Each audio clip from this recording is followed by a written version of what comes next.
The Adventures of Tom Sawyer by Mark Twain. One of the reasons why Tom's mind had drifted away from its secret troubles was that it had found a new and weighty matter to interest itself about. Becky Thatcher had stopped coming to school. He began to find himself hanging around her father's house nights and feeling very miserable. She was ill. What if she should die? There was distraction in the thought. He no longer took an interest in war, nor even in piracy. The charm of life was gone. There was nothing but dreariness left. He put his hoop away and his bat. There was no joy in them any more. His aunt was concerned. She began to try all manner of remedies on him. She was one of those people who are infatuated with patent medicines and all newfangled methods of producing health or mending it. She was an inveterate experimenter in these things. When something fresh in this line came out, she was in a fever right away to try it. She was a subscriber for all the health periodicals and phrenological frauds, and the solemn ignorance they were inflated with was breath to her nostrils.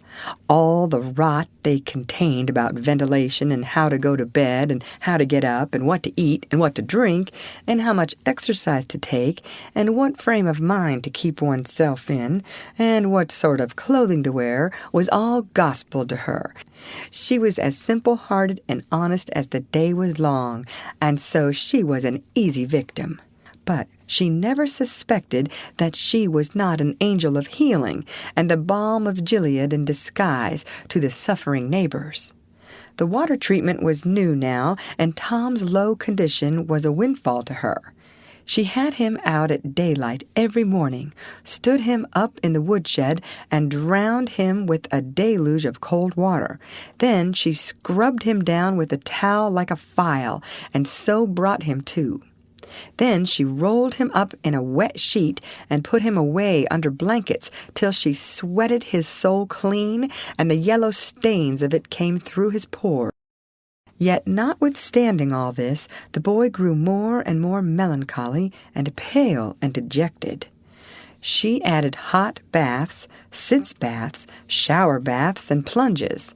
The boy remained as dismal as a hearse. She began to assist the water with a slim oatmeal diet and blister plasters. She calculated his capacity as she would a jug's, and filled him up every day with quack cure-alls. Now she heard of Painkiller for the first time. She ordered a lot at once. She tasted it and was filled with gratitude. It was simply fire in a liquid form. She gave Tom a teaspoonful and watched with the deepest anxiety for the result. Tom felt that it was time to wake up, so he thought over various plans for relief, and finally hit upon that of professing to be fond of Painkiller. He asked for it so often that he became a nuisance, and his aunt ended by telling him to help himself and quit bothering her. She found that the medicine did really diminish, but it did not occur to her that the boy was mending the health of a crack in the sitting-room floor with it. One day Tom was in the act of dosing the crack when his aunt's yellow cat came along, purring, eyeing the teaspoon avariciously, and begging for a taste. Tom said, "Don't ask for it unless you want it, Peter." But Peter signified that he did want it. "You better make sure." Peter was sure.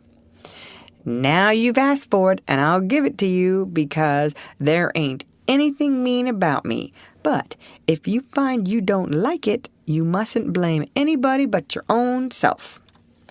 Peter was agreeable, so Tom pried his mouth open and poured down the painkiller. Peter sprang a couple of yards in the air and then delivered a war whoop and set off round and round the room, banging against furniture, upsetting flower pots, and making general havoc. Next, he rose on his hind feet and pranced around in a frenzy of enjoyment, with his head over his shoulder and his voice proclaiming his unappeasable happiness. Then he went tearing around the house again, spreading chaos and destruction in his path. Aunt Polly entered in time to see him throw a few double somersets, deliver a final mighty hurrah, and sail through the open window, carrying the rest of the flower pots with him. The old lady stood petrified with astonishment, peering over her glasses. Tom lay on the floor, expiring with laughter. "Tom, what on earth ails that cat?" "I don't know, Aunt," gasped the boy. "Why, I never see anything like it. What did make him act so?" "'Deed, I don't know, Aunt Polly. Cats always act so when they're having a good time." "They do they?" There was something in the tone that made Tom apprehensive. "Yes'm, that is, I believe they do." "You do?"